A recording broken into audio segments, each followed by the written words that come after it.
The following is a production of DallasCowboys.com and the Dallas Cowboys Football Club. How about them Cowboys? Yeah! Go Cowboys! This is Talkin Cowboys. Streaming live from the Dallas Cowboys World Headquarters at the Star in Frisco. First down. Handoff, Elliott plowing to the goal line. Barry, sacked by Lawrence. Prescott keeps it, and he bangs it in for the touchdown. And now your hosts, Isaiah Stanback, Heckma Harrison, Rob Phillips, and Kyle Yeomans. It's another Talkin Cowboys Tuesday here from the Star in Frisco in the SWBC studios. Welcome in, everybody, the first post-draft episode of your favorite Talkin Cowboys crew. Rob Phillips, Isaiah Stanback, Heckma Harrison, I'm Kyle Yeomans. Glad you're with us. The draft is in the rearview mirror. The Cowboys stayed put, made all 9 picks in the way that they were slotted, and we will break it down for you here over the next hour on DallasCowboys.com and the various streaming platforms. Gentlemen, how are we doing? Everybody recovered from a great draft weekend? Are you recovered from a great draft weekend? You just had a draft show on top of Bonanza. Draft. Outside of like my neck kind of feeling weird in the back here from being like hunched over a mic all weekend, I feel great actually now. Well, you after got these, a couple days. You've got these strong neck muscles, I hear. I mean, you're like a baby tank. Is that your nickname now? Soft. This is an inside joke. It is. The air. Well, I can explain it. We can talk about it on the air. We're just gonna take the whole thing off the rails right at the start. Just right at the start. Why not? You can toss the whole show. All the Blue bonnets. Blue bonnets. Okay. Heck, all the humans got strong necks. So there was a presentation yesterday with South Oak Cliff and the state championship high school team yesterday. Got a chance to kind of moderate a conversation between them and D-Law in the team meeting room across the way. Yeah. And it was put on by Whataburger, our friends over there, and they did a great job with it. And somebody clipped a picture of just me and D-Law standing next to each other, and they're like, is it just me or is D-Law looking a little small? And I'm looking at these comments, and like half the comments are, nah, Kyle Yeomans is just getting jacked. Maybe it's just because Kyle Yeomans is hitting the weights. Hey. I can assure you that's not the case, and I can also assure you D-Law's not looking small. The I can bots, tell you both ways. The bots that you paid for don't know when to stop. The bots. Start the burner accounts. They're both just my burners. I switch over the profile every once in a while. Sometimes you gotta slow the algorithm down. They don't know when to quit. Stupid dude. Oh man, but that's sidetrack. But yeah, we are going to talk some NHL draft. It's okay, Rob. Baby tank. Baby tank. If that's the nickname, I'll take it. I love Tank Lawrence. You should.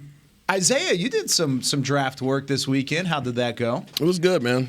Working with the Locked On Podcast Network. We were down there at WFAA Studios. We reported on the entire. One step closer, dog. One step closer. Hey, man. One step. You you're right there. Tiptoeing. Right. You just tiptoe. Burst through the door. It was a lot of coverage, though. It was some long days. It's a marathon. It is a marathon. Honestly, one of the things that helped us get through the marathon was this dude right here reading 200 scouting profiles for our draft coverage. And we were able to hit through them all. Is there any way for me to humble brag in this thing? Do it. Go ahead. No humble. No humble. Just brag, do it. Dude. Just do it. I did my thing, Isaiah. Darn right. I did my thing. Now, you know what? And it was so much fun just reading Dan Bugler's book. And he does a really good job. I don't know. I'm sure all of you guys partake in it. And you got the digital version because you're a digital brother. You don't cut down trees. I'm all about saving paper. You know what I'm saying? You got to see some of these people with the big ring binder around their beast. But yeah, man, it was wonderful and thankful for the opportunity. Yeah, awesome. we got to hear his name quite a few times throughout the draft process, reading through Dane Brugler's stuff and kind of getting through that. It was awesome. Saved us a ton of time, and then also it allowed us to just continue to pile on information, and that was awesome. And then Rob Phillips over here doing his thing on the website, writing up all the profiles, getting everything together. He stopped doing finger paints with the little lady to write some articles. I did. I took a break. I took a break from the baby shark. Got that done. Did some podcasts and did a little TV, and we got 9 picks to talk about, man. Yeah, we do. Let's start. We're going to just go through these one by one and kind of talk about the reaction and how it led to this and how the Cowboys ended up taking these guys. And, Rob, I'll start with you on this one. What was your initial reaction of Tyler Smith And how has it evolved as the week has gone along? Because I feel like that's the biggest thing is when the pick was made on Thursday, the instant reaction to a certain extent was disappointment. It really was. I mean, plain and simple, there were a lot of people disappointed in the pick. But me being included, as we got along and as we heard the reasoning and as we heard the thought process behind the selection, my thought process has evolved too, and it has gone with it. What has yours been like over the last couple of days? I think it's the same thing. I think when you talk to people, not only in the press conferences, but off the record, just on what they thought of the pick, you get a better, clear picture of what they wanted to do. And honestly, we're doing something on the website today about what was your favorite pick? What do you have questions about? It's hard for me not to say that my favorite pick is Tyler Smith, not knowing whether it's going to work out, but just because I feel like a hypocrite if I don't say that, because I sat there here in this chair the day after the 49ers game and said they've got to address O-line with their first pick. So, and they tried to do that. And according to their board, now their board always can be wrong and often is. It's just the way the draft goes. They saw value in that pick at 16 overall compared to the 24th pick. So they're in their mind, they're not reaching. I think the disappointment that you're speaking about, Kyle, is he wasn't a known name coming into this draft. In fact, his name did not really surface until about 48 hours before the pick was made as a potential Cowboys pick. Yeah. Until then, they kind of kept it from everybody else because they worked him out personally and really liked him. But again, who knows? Who knows? They're looking at it from a standpoint of left guard year one. I don't think they make this pick if they don't think he can be that guy right away. And left tackle in whatever year you want to say it is, whenever Tyron Smith, that era ends. And if you look at it from that two-punch approach, the pick makes a lot of sense. Mm-hmm. That being said, who knows? Because there's a lot of really good players picked right after him that could have very good NFL careers. That's the fun part of the draft. Like immediately after him. Yeah. Immediately. Guys on defense that could make a big impact for Dan Quinn. And so that's the beauty of the draft, man. You just don't know. Isaiah. I like the pick.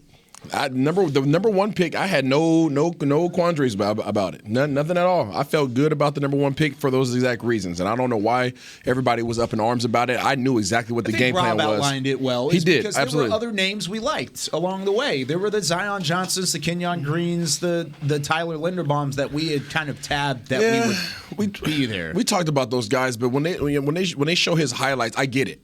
Right, he's the size we need. The aggressiveness that he has directly affects the portion of what we sat here and talked about last week. The run game has to get going.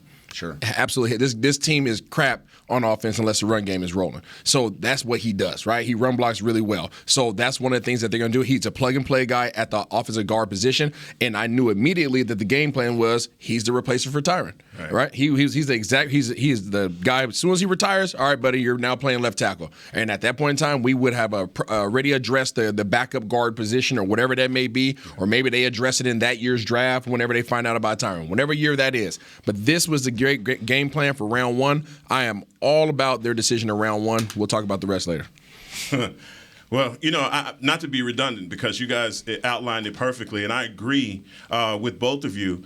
And I think, Kyle, come on, man. You guys, would you just bake this fan base for like 2 months into a frenzy right before the draft, and their expectations were so high with that pick. I don't think that it could be met unless it just, with the first pick in the draft, there's something happened. The Dallas Cowboys have moved up from 24, like something crazy like that could have happened. And that's the only thing that would have satisfied the fan base. But I think all in all, when you look at the NFC East, it was other teams that I kept looking at and going, oh, my God. They did what? And so, I showed a lot of people a lot of love, and then they go to our rival teams. And like I told you guys in the text, I was like, "These guys are dead to me now." I loved him then. I won't even speak his name. We're going to talk about him a little bit later. But it really was. It was just one of those drafts where you were looking at around the league and asking yourself, like, come on, Tennessee, what did we do to you? Why would you make that trade? We would have made that trade with you. Did you? But those were the things that happened, and you've seen other teams start to get better, that you question the pick. we knew all along that this team was thinking, look, we need a left guard. Oh, yeah. They couldn't have been thinking anything else. And I think as much as the fan base thinks there's a disconnect with the front office, there really isn't. They addressed all of the needs that you have. And so they checked every box, and it may not have been the guy. I had no idea who this guy was. I even tweeted. I said, look, if you had him picked, you have a crystal ball. The only place I saw him was in Kyle's draft book as a guard, and he was a tackle. And so that's how I even figured out, who he was. But guys, the mentality. I had him as a guard in my book. Right? Yes. Yeah. Yeah, you had him as a guard. He's a tackle. Again, I'm looking at tackles. I'm like, he's not even in there as a tackle. The reason why I had him as a guard was because when we heard his name for the first time at the combine, they had him as a guard. So across the building. There that's you go. Why I had him they as were a laying guard. a nugget for you right there, Kyle. I know. It's right in plain sight. I thought it was a 56 nugget and not a 24 nugget at the time. That was my biggest thing. But I'm right there with you. No, and so I think that's the surprising thing. But guys, as you look at the fan base and you've talked about this too, Rob. Everybody wanted to move Lael Collins to left guard. Yeah. Nobody was no one said anything about that because you'd seen him do it. Mm-hmm. And even when you talk about Tyron Smith and where he is in his career as an injured Hall of Famer, future Hall of Famer, but often injured at this point in his career, maybe that would have been the move to move him down to guard because it limits his space. Nobody can understand that perceptionally, but if you're a football player, you understand. Look, you just take that guy off an island and give him less room to work with and help on both sides. But that's the same thing that people are thinking. That's what the draft, the guys the scouts, they thought about Smith is that he could go from left tackle to left guard. Didn't and they limit do that with Big Peters? Big Peters went in the inside, and then he went to a new team, and they tried to put him at left tackle. He was like, wait a minute, you got to up the check. Yeah. The pay. Brandon Peters, it was the Eagles. Yeah. He went to the Eagles. They had him at left guard, and they were like, yeah, you know what? We'll swing you at the tackle. And he's like, oh. Different praise. This isn't tackle money. And that's the same thing that you hear with Debo and what he's doing out in Frisco. There's a lot of that going on. And really, I just want to make sure that I do not forget this, but the draft really was weird this year, especially for the running back position. I think people are talking about quarterback. Running back position, to me, it's really mysterious how they're trying to devalue the position. Yeah. Breece Hall was one of the best running backs in the draft. Yeah. I don't care. He was one of the best guys in college, one of the best guys in high school, and for him to drop into the second round, that was really trippy. But that just tells you where the NFL is going. Yeah, running backs become a day 3 position, man. It's day 2 at least, and sometimes day 3 because a lot of backs got taken on day 3. One other thing about Tyler Smith, and Nick wrote about this yesterday on the website. He talked to Tulsa's head coach Philip Montgomery, and I heard this too, that it almost changes your perspective if you were on the fence or you don't like this pick. If he were to have transferred from Tulsa next year to a top program, which was I don't know if it was a possibility, but teams were interested in him. If he had played for a big-time program next year, coming from Tulsa, been their starting left tackle, where's he going in the draft next year? Yeah. And I think when I heard that, it kind of changed my perspective of this is a very talented young guy who turned 21 3 weeks ago. Which is awesome. And he's got a transition to make. He hasn't played guard since senior year of high school.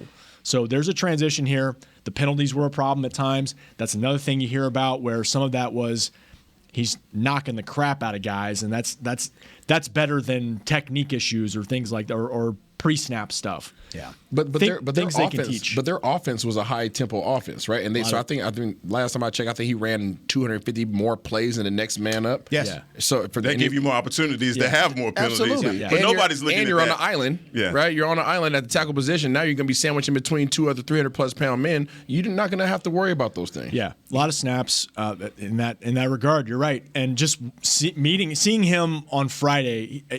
I think Jerry made the comparison to Tyron. He's Flozell big. He is a massive, huge offensive lineman. And when you think about, lack of experience at guard, the physical size and strength and power and nastiness, that's exactly what they want at left guard. That's what we've been talking about. They've missed, especially in certain matchups. So I'm not saying this pick is going to work, but I understand the thinking, and I understand the upside, especially when you're picking in the back half of the first round. I mean, there's no guarantees in the 20s. Sometimes there's no guarantees in the 10s or the teens. Well, and it's also the fact that fans, and at the time, it felt like they had reached on him. And I get that. I get that. Zero reach. He's not Kenyon Green. He's not the names we've been talking about. And Tyler Linderbaum gets picked right after. And that's another pick that, hey, we're going to be watching in 3 years what happens with these picks. I get it. I will say the thing with the reaching the narrative, not true, because Tennessee was on the phone. Tennessee was calling to trade up to 24. They wanted to go offensive line. Dallas said, no thank you, hung up the phone, and then immediately Tennessee said, they just took Tyler Smith, let me trade back. And they traded out of their spot at 26. So the Cowboys knew that they had their eye on Tyler Smith, at least Tennessee did. So other NFL teams were right there in terms of the value of where he was taken, what they were doing, and the way that he fell on the back half of that first round. And so the Cowboys feel really, really good about that. So with that being said, let's move on to the second round and third round. We're going to bunch these two players together because I feel like both Sam Williams, a.k.a. D. Williams, is what he wants to go by as an edge rusher in the NFL, taken at 56, followed by Jalen Tolbert at 88. And Heckma, I mean, there was talk that Tolbert would have been the pick at 56. How do you feel about the way that those two picks worked out for the Cowboys in day two? Man, I think your scouts are ecstatic that it works out that way, especially if you have a grade on these guys and you still end up getting both of the guys that you targeted. Yeah. No one is able to get exactly what you want, but I think when it comes to Sam Williams, he was a guy that Jerry sent Dan Quinn to go and look at. So that, to me, that's another breadcrumb that you didn't have to do much research. Nope. Dan Quinn's out here giving you a personal workout. Yeah, we have interest in you. So look, just like you talk about the rest of this draft, I think the really curious thing was so many guys getting drafted so high and not having the production to go with it. I call them Valentine's Day guys, but there's a lot of that where the production didn't meet where they were drafted. Think about when you got drafted, man, where the way that these guys, Bernie Madoff here, you would be happy to be in a situation like this. But Sam Williams, to me, the production was there from college. I think he's a guy that can come into your defensive rotation. And I'm not going to call him a one-trick pony, but if he is that one-trick pony, he does that well. Yeah. And if I say, just pin your ears back and go after people, yeah, he can do that. And the wide receiver from Alabama, what we need. South Alabama, my bad. There's a big difference. Big difference. South Alabama. Look, all this tough guy talk, we need a guy that go get the rock. That's what we need, and that's what he does. He does. He goes and he gets the rock, and he's a superior enough route runner that I think this offense won't be hard for him to pick up. He goes and he grabs the ball, and I think if you're a quarterback, that's your best friend. If I can trust you and you have tape, and they talk about Dak calling him, to me, that's all about saying we want to make sure that we get you the right guy. And that's what I loved about Sam Tolbert. He just seemed like the right guy for Dallas at that pick. It's funny because you mentioned the route running and his ability to go up and get the football. I mean, they're both great, but the biggest thing for him in terms of being a Dak receiver or a guy that could fit Dak, he creates his own separation. And that's something that a lot of times didn't necessarily work out with Amari Cooper. Amari Cooper was a great route runner. There wasn't always that big window of separation. You're hoping Jalen Tolbert could do that, much like how CeeDee Lamb and Michael Gallup have done. Yes, he can go up and get the football and he can make contested catches, but he brings separation to his game. And Isaiah, I know you've talked about that at an extensive. Dak's not going to throw it in a tight window. He's going to take care of the football. Can Jalen Tolbert help in that regard? I think he can. I think he's a shifty guy that you need. If you're going to go receiver, obviously at that point in time, he's the style of receiver that you need. You see some of these other teams like Green Bay going with the big 6'4" cats, and I don't think that's what Dallas needed. I think the Traylon Burks of the world. Yeah. I don't think they need that style of receiver. I mentioned last week how Dallas needed a shifty, Wes Welker-ish type guy. I don't think he's that, but I do think that he fits the mold in terms of being able to move the chains, and that's ultimately, based upon this draft, that's the direction they're going. They didn't really go with anybody really explosive in that regard. They just look for guys that are going to be sure things, sure blockers, sure catchers, move the chains. That's an interesting point. I haven't necessarily thought of it that way. I want to get your thoughts first. No, for sure. I mean, that's being Dak's best friend in terms of, Dak friendly, whatever you want to call it. To me, that's as important as any other skill you can have. And that's what made Amari so reliable. Yeah. And they've got to replace that. They got to replace the best route runner on the team and one of the best route runners in the league. he is explosive. He runs. Jalen Tolbert runs 4.4. I think averaged 18 yards a catch the last 3 years in college. Yep. So, and you're right. He's super competitive. Could have played at a bigger school too. He decided to kind of stay closer to home. And you got some late offers to Power 5 conference teams late in the recruitment process. So, yeah. And you guys mentioned Sam Williams. And there's an off the field matter there that they had to look into. He had a sexual battery charge in 2020 in July of that year, and the charge was dropped 2 months later. Went back to school, played. And the Cowboys looked into that, and they do look into those types of things. I know people get skeptical about that thing, but they do. They do extensive work on that type of stuff. They do. In terms of on the field, he's got bend, and he runs 4.4 as an edge rusher. He could plug right into the rotation, and Dan Quinn's has a plan in mind for how he can help. Because we saw it last year. That's terrifying to think about Dan Quinn and what he can do with Micah Parsons on one side, DeMarcus Lawrence on another side, and then Sam Williams kind of mixed in there in between somewhere. I guess it would be Williams and then Lawrence and then Parsons mixed in between. That's probably the more likely of the three. Don't get me started. Don't get me started. And I want to go back to something you said about this separation in Dak and this perception that Dak can't throw receivers open. What I want to say is that Amari Cooper was also a burner. He was a track guy. Yep. That was who he was, and I think a lot of people miss that when they talk about him. Dak the timing in this offense has to be cultivated in this offseason. You don't have the same mistake. You still don't have the injury element there. He can be better with his connection with his receivers. And that's what I'm seeing now through OTAs, and that's going to make the difference because he's going to have to drive the bus. Yeah. There isn't make no mistake about it. It's not a team in the NFL that doesn't need their quarterback to be the leader of their franchise. We have one. And so all these questions about his ability and what he can and can't do, he had the number one offense in the league last year. What you want to see them do is close the deal. That's it. That's all you want to see them do. And that's going to come down to availability, health. They were at the point where they were healthy. The running game let you down. The wide receivers that you had, they let you down as well. Sure. And so we're looking at a team right now that feels as though we got enough. They obviously feel that way. They haven't made any moves to argue the contrary. We obviously got enough. And so if they feel like the players that we have, we lose Amari, we bring in Tolbert. Okay, let's roll. Yep. Then that means that CD got to step all the way up to the plate.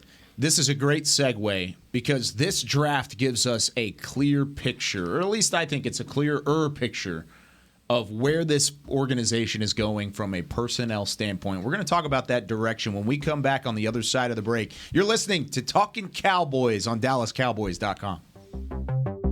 There's nothing as unique as our eyes, which is why Essilor pioneers ways to make lenses as unique as you. Verilux for super sharp vision, Essential Blue for protection, and Crizal for freedom from glare. 3 cutting-edge solutions in a single unique lens. So whatever your needs, insist on Essilor. Visit your local Essilor experts and find the perfect lens for you. See more, do more, Essilor. Want to use what the pros use? How about the official men's skincare brand of the Dallas Cowboys, Jack Black? Right now, you can get the Jack Black Starter, a curated collection of Cowboys locker room favorites for just $10 with free shipping. The starter includes 4 Jack Black skincare favorites, plus a full-sized intense therapy lip balm. Go to getjackblack.com/Cowboys and use the code word TEAMJB. That's getjackblack.com/Cowboys. The Jack Black Starter, $10, free shipping. At AT&T, everyone, new and existing customers, get our best deals on every smartphone. Why? Because you deserve it. For turning your living room into your office and your gym. For teaching Grandma how to video call and teaching her again. It's the button on your left, Nana. Okay, your other left. It's not complicated. Everyone deserves something new. So AT&T is giving everyone, new and existing customers, our best deals with every unlimited plan on every smartphone, even the latest ones. AT&T may temporarily slow data speeds if the network is busy. Restrictions and exceptions may apply. Hi, I'm Clint Tillison with... And I'm Jay Novacek, and we're both with... United Ag and Turf. the official tractor provider of the Dallas Cowboys. So, if you need a tractor to bale some hay, a mower to cut some grass, or a gator to get some chores done, get a John Deere at United Ag and Turf. And then, let's get to work. Hey, Jay, that's my line. Well, not today. Get to work with a John Deere tractor package that's just right for you and your budget. Visit UnitedAgAndTurf.com. Back to Talkin Cowboys. Back here on Talkin Cowboys. Glad you're with us as we continue on breaking down the most recent NFL draft and what the Cowboys' direction is moving forward. But first, gentlemen, this is the best thing I've ever heard of on a read. Whoa. Other than Essilor. We love our friends over at Essilor. Sure do. The Miller Lite family proudly presents the first ever Cowboys Taco Fest at Miller Lighthouse at AT&T Stadium. Coming up this Saturday, May 7th. You could celebrate Cinco de Mayo with world-class tacos, drinks, live music, and more. Take advantage of early bird pricing with tickets as low as $15. Visit SeatGeek.com, the official ticketing provider of AT&T Stadium. There's a Cowboys Taco Fest. Taco Saturday! Oh, that's phenomenal. It's the weekend of my birthday, too, and they decided to do a taco fest. Your birthday's this weekend? Yeah, Friday. Turn up then. Yeah. 21 finally. I'll be on my way. I know, thank goodness. Finally able to drink Miller Lite. P with the just slight jab. From the top rope. He's going to have his first beer on Friday. Thank goodness. Making a Miller. Yeah, it's going to be a Miller Lite. But I'll be on my way to New Orleans at that point. Oh. Got a bachelor party on the You way. are a world traveler. You're doing Jazz Fest. No, we aren't. Your gonna do bachelor Jazz party? Fest. We thought about. No, it's my best friend's bachelor party. Might as well be yours. I was going to say, you're going to Jazz Fest. We're all white, linen. Oh, yeah? We'll talk about that. I was about to say, is that are you trying to get me in trouble? Or is No, that, it's like essence. That's what we know. I didn't know if you're in trouble. That's my dude, man. I can't wear white. I love you, Kyle. That's really the thing, right there. That's my guy, dude. Glad you're with us here on You Talking like that. Cowboys. Go get your tickets for Taco Fest. That sounds like a lot of fun. I wish I could go. But happy early birthday. Thank you. Yes. Happy birthday, man. Let's talk about the direction of this team because Isaiah made a fantastic point in the opening segment, and a lot of the talk, a lot of the murmurs around this draft class is that they went for toughness, size, traits, whatever you want to call it. They went for toughness and traits. That's what they went for. In the early parts of the draft, they go get Tyler Smith, they get D. Williams, they get Jalen Tolbert, and there's the toughness. Then you go with the traits on the back end with guys like Matt Waletzko, LeBron Bland, John Ridgeway, Damone Clark. Traits. Boom. There you go. You were talking about the way that they want to move the football down the field on offense. Is that where the toughness comes in, is moving the chains, more ground and pound, not letting anyone bully you and instead becoming the bully? Because we talked about that tenacity being non-existent in the playoff run, or at least the short playoff run that it was. Is this their way to try and rectify that? I don't know about them rectifying the bully side of it. I think they want to be more consistent. And I think that's the direction that they're going with this draft. I mean, with their offseason that they've had. You pick up James Washington, what is he? He's a consistent receiver. He's a guy that's going to catch the ball and get the first down. You're not expecting him to go run past the world. You look at that, Tolbert. Tolbert's the same type of guy. He's aggressive. He's going to get in there. He's not afraid to run block. Well, guess what? You need to get the ground game going. Yeah. Why do you pick up Tyler Smith? Well, you need to get the ground game going, and you needed to shore things up at the left guard position. Sam Williams, I think you could have picked up anybody on defense, honestly. But mostly talking offense. Because defense, I agree with you. That was all traits all the way through. Yeah. But yeah, for you talk about Ferguson, Ferguson, I think he's not an explosive tight end. He's a big guy that wants to block. He can block. He wants to block. What do we talk about all season so far? They need to find some help for Schultze. Schultzenegger's not a blocker. He's a consistent catcher. He's not going to run by you either. He's just going to catch the ball and get a first down. Cool. It's like a pinnacle of consistency. That's what this draft seemingly is. It's not. I think fans are disappointed probably because there's no big highlight. There's just just black markers there. There's nothing bright and fancy and sparkly. It's just consistent. And I think that's what they're looking for. All right, man.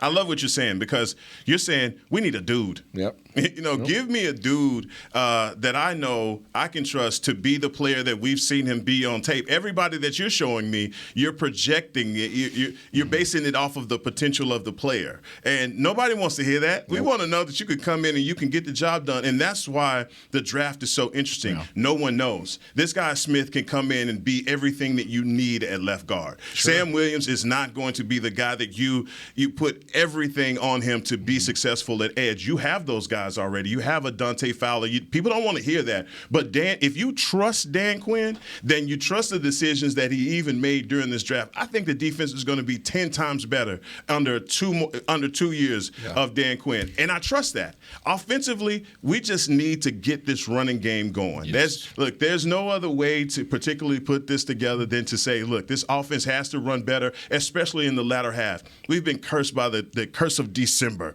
Now it's just the last 8 games of the season that we have to get and find that rhythm. We were the healthiest team in the NFC and still found a way to get bounced out of the first round. So with the players that you have, the roster that you're putting together, the front office is saying to me, I trust what I have.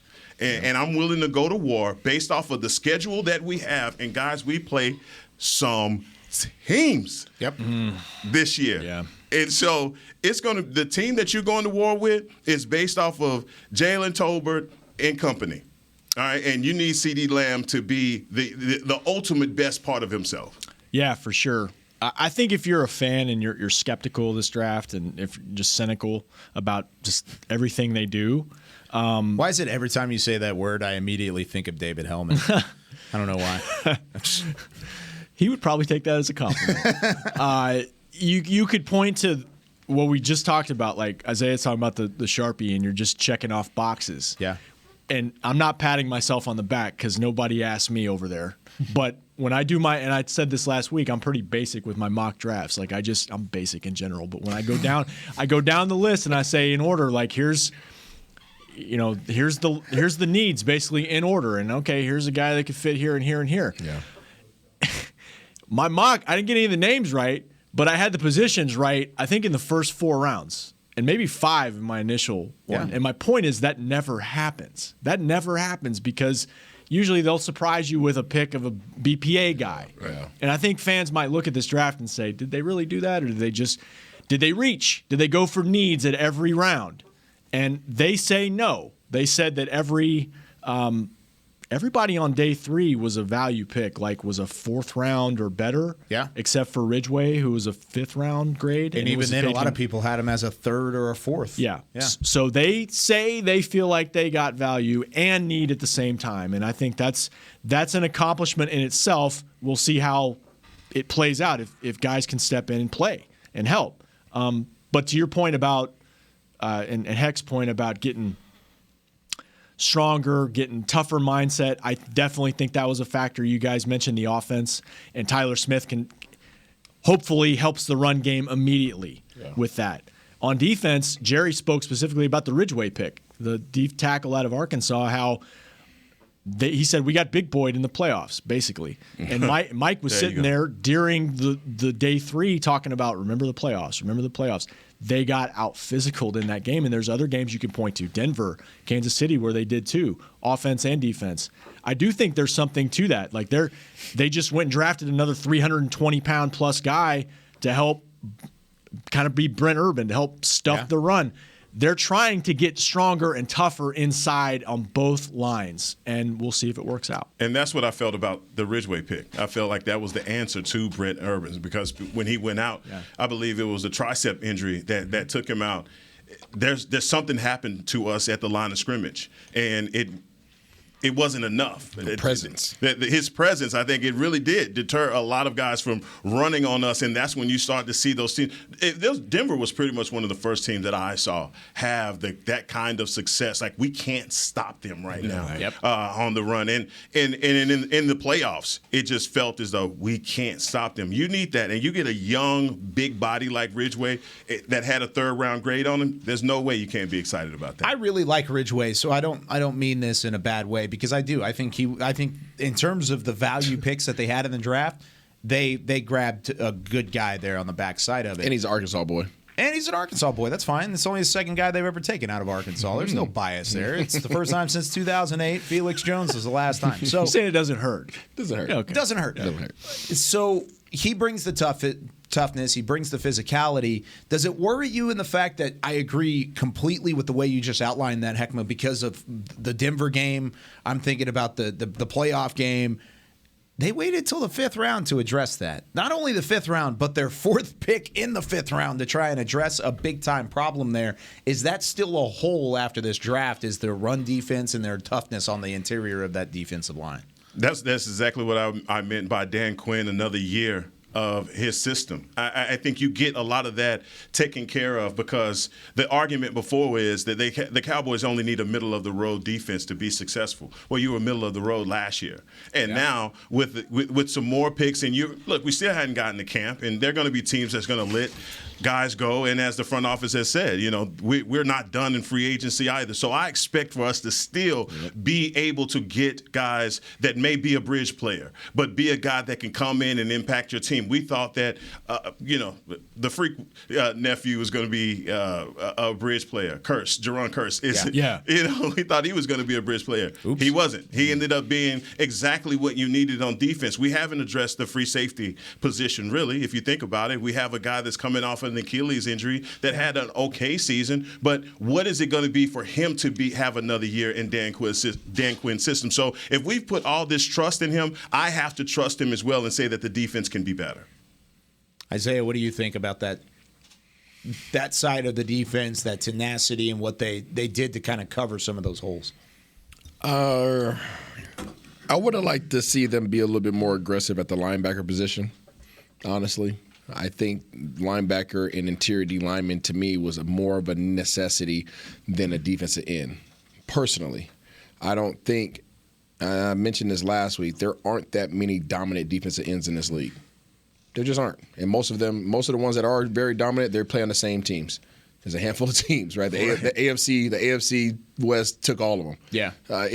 Raiders. Yeah, Raiders, Chargers. I mean, they have 4 of the guys, right? So I mean, there's just not that many of them. Right. So I understand them wanting to say, okay, that's a position that we need to get some more depth at.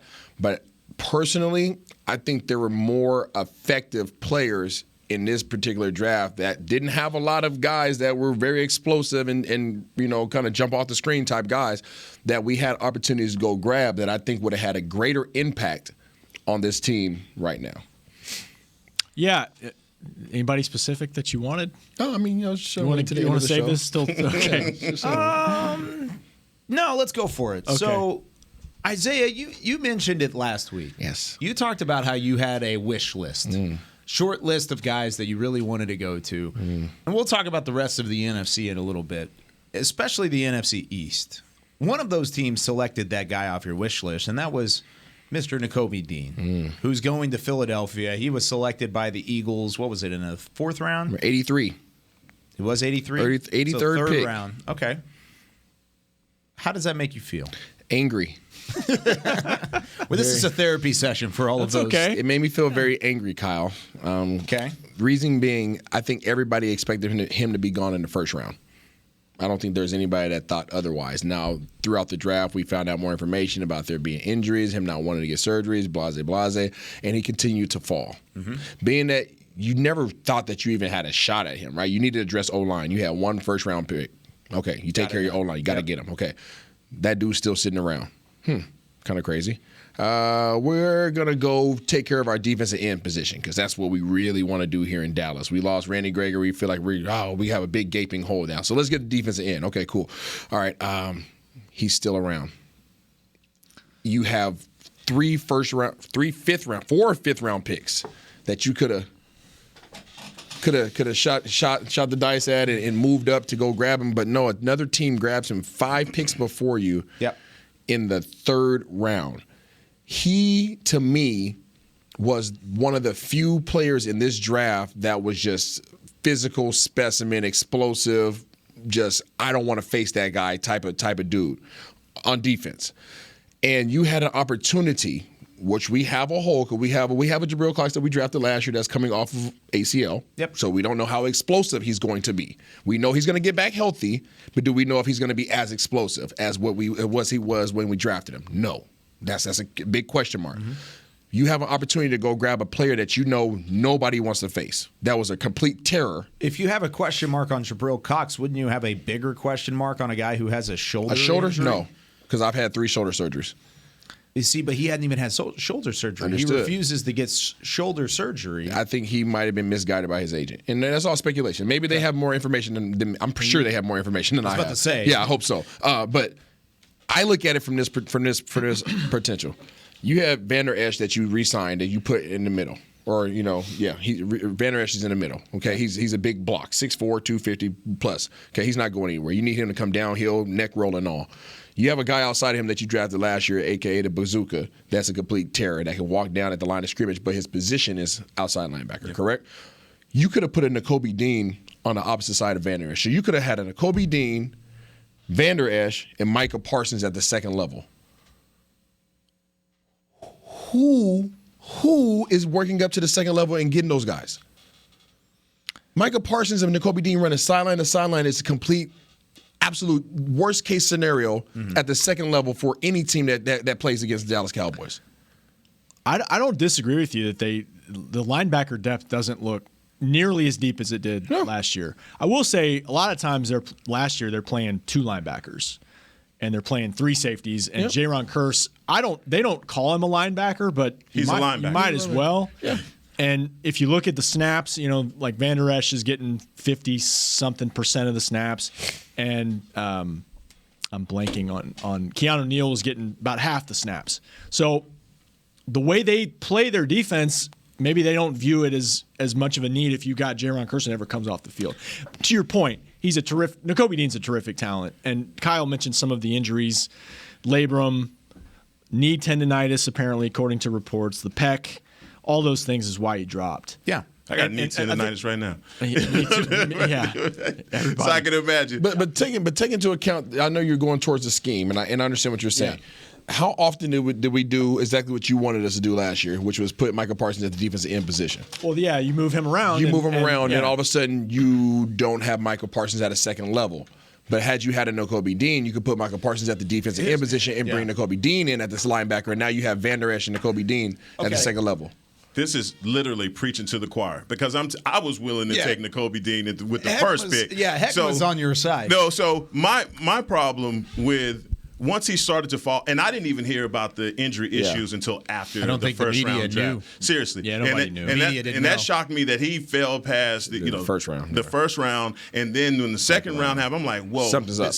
Yeah, absolutely. Something just happened, and then you start to hear the murmurs. I believe that the Cowboys obviously had to have done their research just like all the other teams did their research because not only do you have a physical presence that you're talking about, the kid is smart. Yeah. And you need, especially in a Dan Quinn's defense, you need a smart player like a Nakobe Dean. Let's not even talk about Nakobe Dean. Let's talk about the Bobby Wagners that we don't sign. Mm-hmm. The other guys that we had an opportunity to sign because we basically deemed that position as a need. Obviously, they know something about the way that they're going to use that position that we don't know because they're not signing linebackers. They didn't go through. And the linebacker that they got is a guy that's going to actually be a project for next year because of he's hurt. The back future. Well, that's a great – I was just going to say the dart that they threw was Damone Clark in the 5th round, who might have been, Kyle, I don't know, 3rd-round pick if he was healthy. I had him as a top 60 player. Top 60 player. I had a 2nd-round grade on the guy. Late 2nd-round grade. And I'm not going to say that's not a calculated risk either because, spinal fusion, that's no joke to come back from and play that position. Leighton Vander Esch is back from having that kind of surgery, so they have experience with it. You're just proving this point because he's like, let me sacrifice one of these fifths to get the guy that can come in and play right now. But that's a 5th round pick. That's a 5th round pick by itself. Then giving up a 5th round pick and a top 100 pick to go and do it. That's the other thing. You're paying a premium price, and you mentioned his speed and like the ability to go sideline to sideline. That's great. He's 5'11". Sure, he can run around. 5'11", 230 pounds. He is a small linebacker. You drafted a guy in Sam Williams, who's 6'3", 260 pounds, and ran a 4.46. Nakobe Dean didn't run a 40, but you know what his league guesstimate was on his 40? It is, and it's right here. You can look at it. It's on the ATP sheets right here. 4.46 is his guess. That's what they want. That's what they thought he would run. Yes. Can I raise my hand? Okay, so 40 is a great statistic. It's a great thing for the combine, and sometimes it equates to field actual game speed, and sometimes it doesn't. Nobody's talking about how nasty of a player and how dominant a player Sam Williams is. No disrespect. Sam Williams broke the single season record of Ole Miss. Nobody talks about him in the same conversation as Nakobe Dean. No disrespect. No disrespect. I'm talking about the potential to have a Micah Parsons and Nakobe Dean at the second level on the same team. That is nasty. You don't want to face it. But if the guy comes in with a peck and everybody's looked at it, get Dr. Cooper, who is the master of sewing stuff up, and you have him sew it up. And you don't think Dr. Cooper was a part of this process. I understand, and I get it, Kai. And I'm sure there's a reason why they looked at it and said, "Nah, hey, Kyle, man." Hey, I understand. There's a reason why they didn't make the decision. I get it. I'm just talking about the potential. No, you're not wrong. I'm talking about the potential. No. Just like Philadelphia thought about the potential. I just think they looked at they couldn't pass on it. I just think they couldn't pass on it. It's too good to be true. They didn't pass on it. Dallas is taking the safe route this draft. That's what they did. Understand it, America? America's team. They told you they were going to do that. They did. They didn't take anything that was sparkly, even if it falls in your lap. Damone Clark and in the fifth round was last year things fell in your lap. Last year, things fell in your lap. The year before that, things fell in your lap, and you took it. And some of that, and it worked out for you. Some of that has to do with where you're picking too. But it worked out for you. Everything to do with CeeDee Lamb fell in your lap. Yeah. Give me that. Micah Parsons fell in your lap. Give me that. Nakobe Dean fell in your lap. Get away from me. I don't fault them from a pure football perspective. Taking an edge rusher, though, in the top 2 rounds, because I said this last week. Like, if you want to get a guy, and you don't, I don't know I forget kind of how you feel about life after Randy Gregory, what that position looks like. But if you want to try to upgrade there, you can't wait till day 3. I understand, but you guys know how I feel about the position. Randy Gregory's not in the conversation of the greats in this league. No, but he was. He's not. He's not. But he's an impact player. He's a person that I'm worried about. Games. He's a guy that I'm worried about maybe twice a game. Now, that's not disrespect him. That's just what it is. There's maybe 2 plays a game that he just totally wrecks it for you. You're just like, crap, 58 more. Then that tells you how the organization viewed Randy Gregory's absence, with them going into the second round and getting an edge rusher. They were solid on Sam Williams. And who knows, if they had signed Randy, would they have signed? Nope.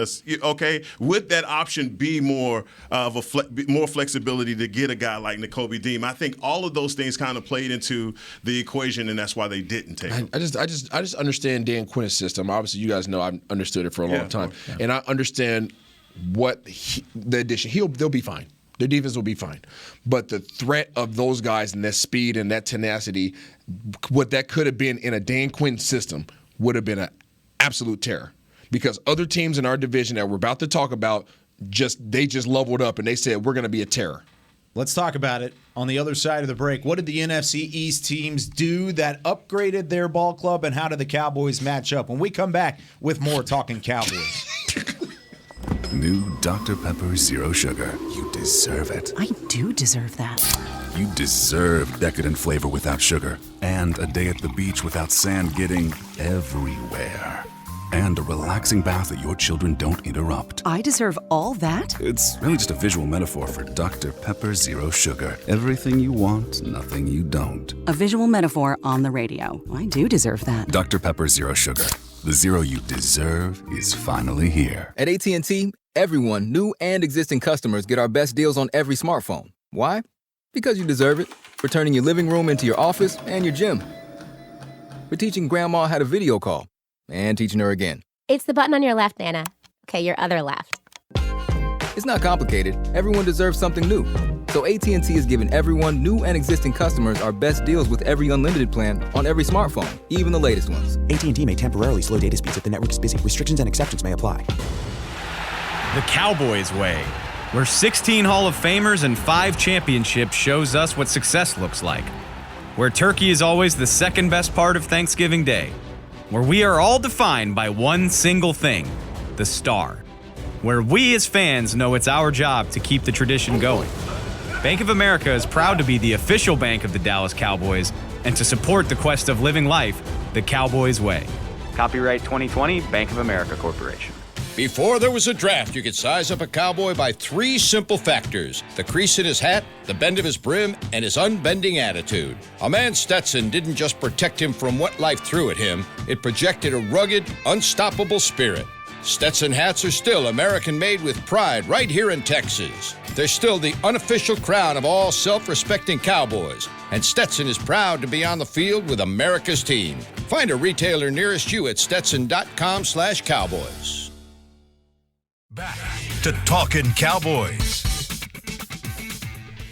Whether you're watching from home or you're cheering in the stands with Essilor lenses, you'll see every exciting play. Book an appointment at your local Essilor experts and see what Essilor can do for you. See more, do more. Essilor on Talkin Cowboys. Ooh, that was nice, Beamer. The combined 1-2 punch of Heckma Harrison and Isaiah Stanback on the Essilor read. I'm used to him. I didn't get none of that this time. He got the thing. He's in a way. He's in a way right now. It's okay. He came in today. I like it. I don't have to be the one. He's jacked up on creatine. You today. Rolling. I'm telling you, man. He's swole. Rolling. Boy, it's swole. I told you he's got on the one of those Halloween outfits, with the muscles in the shirt, the pads in the shirt. How many protein bars you have for breakfast this morning with your nails? None yet. With your nails? Just straight nails. Jacked. He's worked out 4 times already today. Yeah, right. At least. I need to work out. Yeah. No, we need to work out. The rest of us need to work out. Come get on my weight plan so you can get compared to DeMarcus Lawrence. He does. He comes here and says, I hadn't worked out in a long time. No, it's just like get out of here, muscles dude. popping through the shirt. Hey, one quick news item before we go. Okay. Breaking news. Cowboys agreed to terms with, and everybody's probably seen it by now, 20 rookie free agents. Yeah, undrafted free agents. Yeah, undrafted guys, and will not be official, won't sign until next week after they guys undergo physicals and all that stuff. And the mini camp is next weekend. So 13th through the 15th, right? 13th through the 15th. Yeah, I think that's right. Yep. And so once to sign this group of guys, they're going to have to make, I think, 2 roster moves. Probably next week. Okay. Ouch. By next week. Good to know. Yeah. Good to know. So we'll keep an eye on that. I think next week we're going to outline some of the undrafted free agents, talk about rookie minicamp. We're going to get more in detail next week about the back half of these picks, but we wanted to kind of outline the first 2 rounds or first 3 rounds and what direction this Cowboys team is heading in. But what about the direction of the division as well? Dun, dun, dun. Let's start with the New York Giants. Kayvon Thibodeau with the 5th pick. Just a massive player, my top player in the draft. They get him at number 5, edge rusher out of Oregon. At number 7, they turn around and they draft their favorite offensive tackle, my OT3, Evan Neal, out of Alabama. Goodness. So they upgrade both of their edges, offensive line edge and their defensive line edge. And then they add a couple guys on the back end. Darian Beavers, linebacker from Cincinnati, Wan'Dale Robinson out of Kentucky, probably your Kadarius Toney replacement if you really wanted to get into it. They snagged Joshua Azudu, who was an interior offensive lineman out of North Carolina. That was a 30 visit Bellinger for the Cowboys. And then they did take Daniel Bellinger, who was a tight end target for the Cowboys. So overall, what are we thinking about the Giants draft, just with those names off the board, Heckma? Well, I mean, Thibodeau is a player that I think is going to be impactful. He raised hell. He's on a lot of people's draft board. He's the first guy that should have been taken. Superior athlete. He's quick. You talk about bend. He has all of the intangibles. Will he work in that system with the new coaching staff? It's yet to be seen. But I do feel like he's a player that we're going to have to deal with, man. And a lot of these guys and a lot of these different for a lot of the NFC East teams, I don't want to have to deal with, but here we are. You know, the tight end was the position was where I felt like they got tremendously better. The kid out of San Diego State is a dog. Bellinger. He really is. And he is everything that the kid that they had there before from Ole Miss wasn't, you know.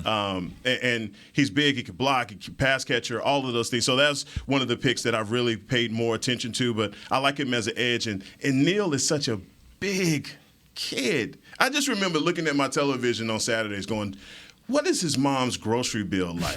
You know, he's 6'8", 317 pounds. I mean, the receipt is like out to here. It's amazing how big he was. And you have something to compare it to. You have a high schooler now, or what's about to be a high schooler, who's going to play football, and he's not 370, but I'm just saying. Eats through steel. That's what I'm saying. Compare that to Evan Neal. Ooh. That's a big human being. And so, I mean, they really did get better. And I'm sure that they felt good about their draft, but the middle of the draft was probably kind of like I was like, who's that guy? What's that guy? Yeah. But at the positions that they needed to get better at was definitely offensive line and edge rusher. I feel confident in those picks. What'd you think about it, Rob?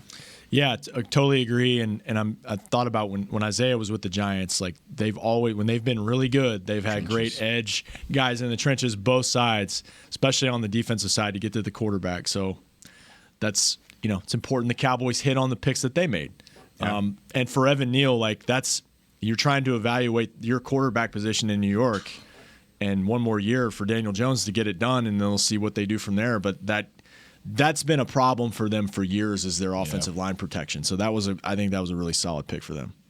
Welcome to the league, Tyler Smith, because you've not only got Kayvon Thibodeau as a guy maybe in the future if you swing out the tackle that you're going to have to face twice a year, but you've also got Fedarian Mathis, the interior defensive lineman that went to Washington twice a year while you're at guard. And then on the other side, by the way, Jordan Davis goes to Philadelphia. First-round pick. Philadelphia not only making one first-round pick, but they traded another one for A.J. Brown. So I can already see the face, Isaiah. Well, it was in our text group that night. There was a lot of frustration from all of us. I think we all love Jordan Davis as a draft prospect. He's dead to you. You can't just mention him by himself anymore. Right. You can't. Understand that he just got drafted. He's no longer can be just a solo. He can't be an individual. He is now attached to Fletcher Cox. He's the understudy. He is the next man up, but also side by side. Side by side. Yeah. Different gaps. Yeah. But they're going to be side by side. Yeah. If Jordan Davis and Fletcher Cox are walking down the sidewalk, you cross the street. Absolutely. Absolutely. That's what happens. You get out of the way. Yeah. This is a mass of humanity. I sat down with an all-pro offensive lineman yesterday evening who used to play for the Dallas Cowboys, and I asked him, what is the game plan? What's the game plan? If you were playing today, what would be your game plan going against Jordan Davis and Fletcher Cox? Did he say pray? He looked away. He looked away? No. He couldn't even look you in the eye. He looked out the window. He's no punk now. He had about five Pro Bowls or something like that. Came back, and was like, yeah, I mean, you could try to do this or you could try to do that. But I'm like, yeah, that's an attempt. This is a Pro Bowler, multi-Pro Bowler, telling me that there's no good game plan against 700 pounds of grown man that's angry and that's athletic and fast and strong. Yeah. Oh, by the way, sorry, I know we just finished talking about Nakobe Dean. He's behind them. Oh, no. So much for what people have said about Nakobe Dean. What kind of linebacker is he going to be without Jordan Davis in front of him? And what my answer is, I guess we'll never know. In the words of Kanye West, we'll never know what it means. I mean, these guys are, and imagine how he can run and what Jordan Davis is going to need for him. That linebacking group, it really takes a lot of the pressure off of you when you have guys like that are gobbling up blocks. And that's why Ridgeway is so important, and that's why you want Bohanna to turn the curve, to be that kind of guy up front, because you need those kinds of space eaters. That's what Boo Philly has always had on us, man. They've always had us. How dangerous, and I don't want to talk about Hall of Famers because everybody wants to make a clear comparison. I just want everybody to think about the freedom that Ray Lewis had as a player. Why did he have that freedom? Because he had Tony Siragusa in front of him. Yep. When he didn't have Tony Siragusa in front of him, he made sure he had a Sam Adams in front of him. Yep. When he didn't have a Sam Adams in front of him, he made sure they got some young dude because they went without that for a minute, and he started getting beat up for a little bit. Yeah. And he was like, screw this, I need a big boy in front of me. Oh, okay, we'll draft Haloti Ngata. Yeah. It works. It really is a formula that works. You think in the draft room the Cowboys saw that pick and were like, oh, Tyler, it doesn't matter. Tyler Smith, who's the next pick? He's got to be the pick. Huh? No, Baltimore. Baltimore was the next pick, right? No, I'm talking about Dallas was like, all right, Smith, get in there. I mean, you got to counter that with Tyler Smith, who's 300+ pounds. Yeah, 6'4", 325, and then you feel pretty good about Tyron. feel pretty good about Terrence Steele size-wise. You feel pretty good about Zach Martin and probably Tyler Smith at your left guard spot. I'm sorry, Tyler Biadasz. I'm sorry. You have one of these guys on each side of your eyeball. Each eyeball you have doesn't matter. A Fletcher Cox and a Jordan Davis. Yeah, because if I'm Jordan Davis, I'm the defensive coordinator. I say line up right over Tyler Biadasz. I'm talking about nose to nose. I want to know what he had for lunch. I want you to report back to me. That's how close I want you to him. It was a salad. Yeah, and he's going to know because he's going to be all up in his business. It's going to be tough. I mean, you got a lot to deal with up front, and I think that's what, like you said, that's why at 24 they say, you know what, we got. Get the big fella. Turn this pick in quickly. Get the big fella. Get it done. 6'4", 325. We need all of that. Not to mention A.J. Brown. Yeah. Is part of their draft class, sort of. You're a jerk. You're a jerk, Russ. You're a jerk. Talking sir. Eagles here. We're talking Eagles. You are a jerk. They got better, man. They got better. That's why I said, what did we do to Tennessee for them to trade him? And then to almost try to trade up and take the guy that we wanted at 24 because they were on the phone. Philadelphia watched the Rams last year. Mm-hmm. Pure and simple. They're tired of it. They're tired of the conversation that we've been having. Let's plan for the future. Let's set our future up. Screw the future. Yeah.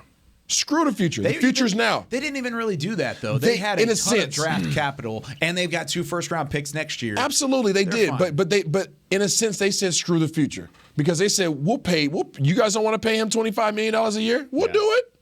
We'll do it. You know why? Happen, yeah. Absolutely. They're going to give Jalen Hurts every opportunity to succeed. And if it doesn't work out, we have like every you said, reason. you got more darts in the first round maybe to go get a quarterback. You got C.J. Stroud on the way. You got Bryce Young on the way. You got guys at quarterback next year that'll be much heftier. Don't be surprised if they make a move. They're going to make another move. Yeah, they're going to make another move. Yeah, because look at the ammo that you have. You have a ready-made team. And how much longer is Fletcher Cox going to pay?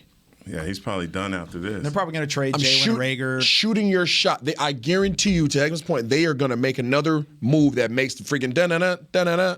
They're going for it. They're going for it. This was the start of it. It's because they see that the division's in reach and the Cowboys are the hunted now. Mm-hmm. They're the hunted. And we're going to talk about the rest of that offseason.